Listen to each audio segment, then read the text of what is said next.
प्रधानमंत्री मोदी ने भी इंडिया गठबंधन पर हमला करते हुए कहा है कि सनातन का अपमान करने वालों का सम्मान हो रहा है, जिस पर प्रियंका गांधी ने भी उनको जवाब दिया है। उन्होंने कहा कि ऐसे में सवाल यह है कि क्या मुसलमान अब अल्पसंख्यक नहीं रह गए। लेकिन इसी बीच इस बहस शुरू करेंगे, लेकिन एक बड़ी खबर आ रही है। खबर यह है कि अल्पसंख्यकों पर गिरिराज सिंह का एक बड़ा बयान सामने आया है। मुसलमान अब अल्पसंख्यक नहीं है, बहुसंख्यक है, ये उनका कहना है। अल्पसंख्यकों का दर्जा छीन लेना चाहिए और अब कहा है कि मुस्लिमों को अल्पसंख्यक कहना हिंदुओं से बेईमानी है। कांग्रेस आज देश में, और मेरा तो मानना है कि अब कांग्रेस पार्टी तुष्टीकरण की पराकाष्ठा पर है। कर्नाटक में जो किया, मुसलमान अब अल्पसंख्यक नहीं है, मुसलमान बहुसंख्यक हो गया है। अल्पसंख्यक का दर्जा इनसे ले लेना चाहिए। अल्पसंख्यक और बहुसंख्यक की परिभाषा ही परिभाषित नहीं हो पा रही है, इसलिए अल्पसंख्यक कहना मुसलमानों को, ये हिंदुओं के साथ बेईमानी है। तो बीजेपी नेता आपने सुना, गिरिराज सिंह को सुना, और हमारे साथ खास मेहमानों का एक पैनल इस वक्त मौजूद है बहस के लिए। मेहरुद्दीन रंगरेज साहब हमारे साथ जुड़ रहे हैं, AIMIM के प्रवक्ता। धनंजय गिरी जी हमारे साथ जुड़ रहे हैं, बीजेपी के प्रवक्ता।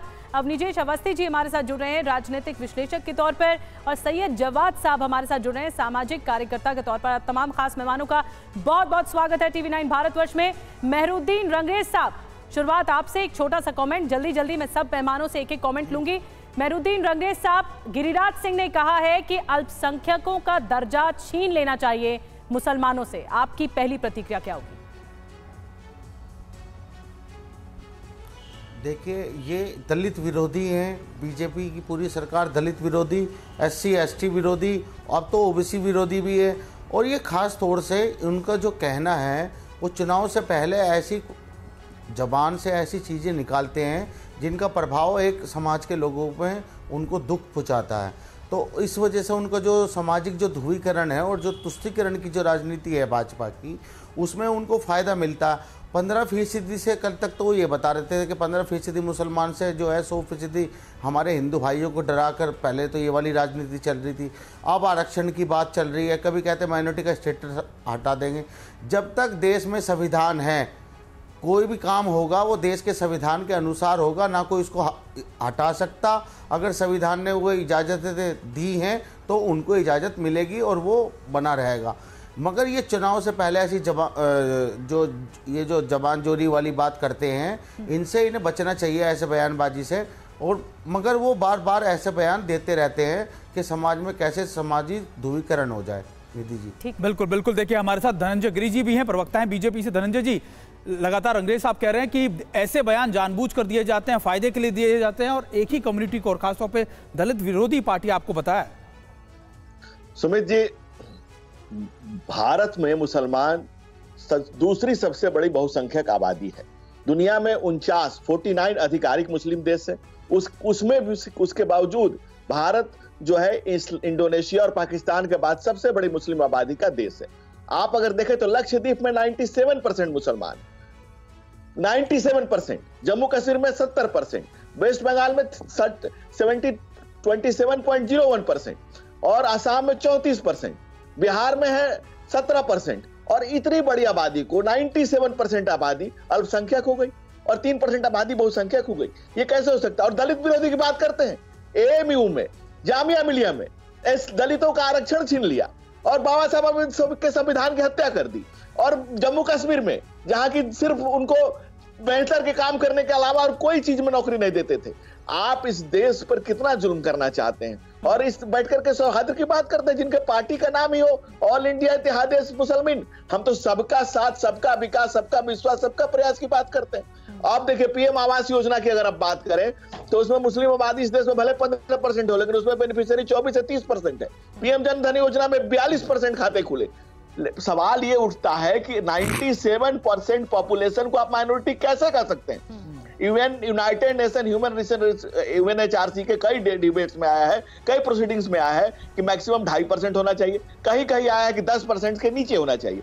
आजादी के समय जो आबादी 9% थी, आज 15% से ऊपर है। आजादी के समय पाकिस्तान में 15% हिंदू गए थे, जिनकी संख्या आज 2% से नीचे है। तो आज ये सोचने वाली बात है कि जो सबसे सेकंड लार्जेस्ट पॉपुलेशन है भारतवर्ष में, महाराष्ट्र में 12%, आसाम में 34%, अगर आप परसेंटेज उठा करके देखेंगे कर्नाटका 20%, और कांग्रेस इस कुत्सित कार्यों को करने के लिए कांग्रेस अपना हाथ मजबूत करना चाहती है, प्रधानमंत्री नरेंद्र मोदी सबका हाथ मजबूत करना चाहते हैं। मुसलमानों को अल्पसंख्यक नहीं मानते। मुसलमान इस देश का सेकंड बहुसंख्यक आबादी है।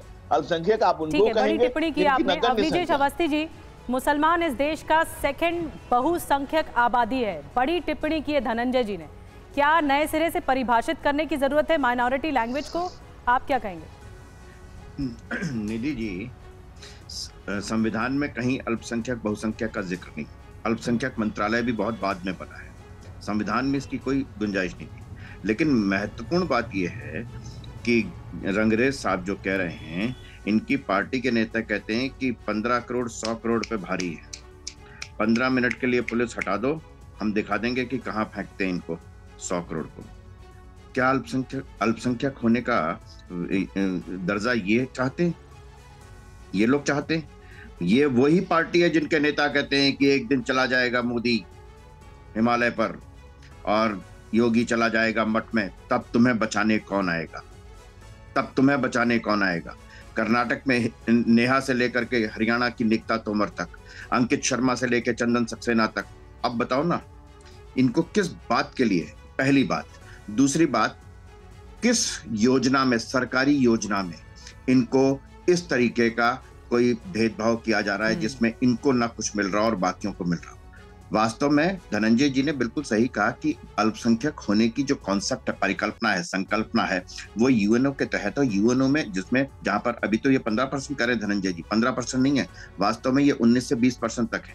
और 19 से 20% में लगभग आप ये समझ लीजिए कि 1% 2% तो घुसपैठ ही हैं। लेकिन मुझे दुख होता है कि जब भारत का मुसलमान भारत के मुसलमानों की बात करता है, मुझे कोई दिक्कत नहीं है, लेकिन जब घुसपैठियों, धर्म के आधार पर घुसपैठियों का पक्ष लेता तब दिक्कत होती है। हम कहाँ, हमारे बीच में कहाँ क्या खाई है ये बताइए ना, क्या खाई होनी चाहिए? जो यहाँ पर अगर अल्पसंख्यक हैं तो वास्तव में जैन हैं, सिख हैं, बौद्ध हैं, पारसी हैं, ये लोग हैं ना अल्पसंख्यक।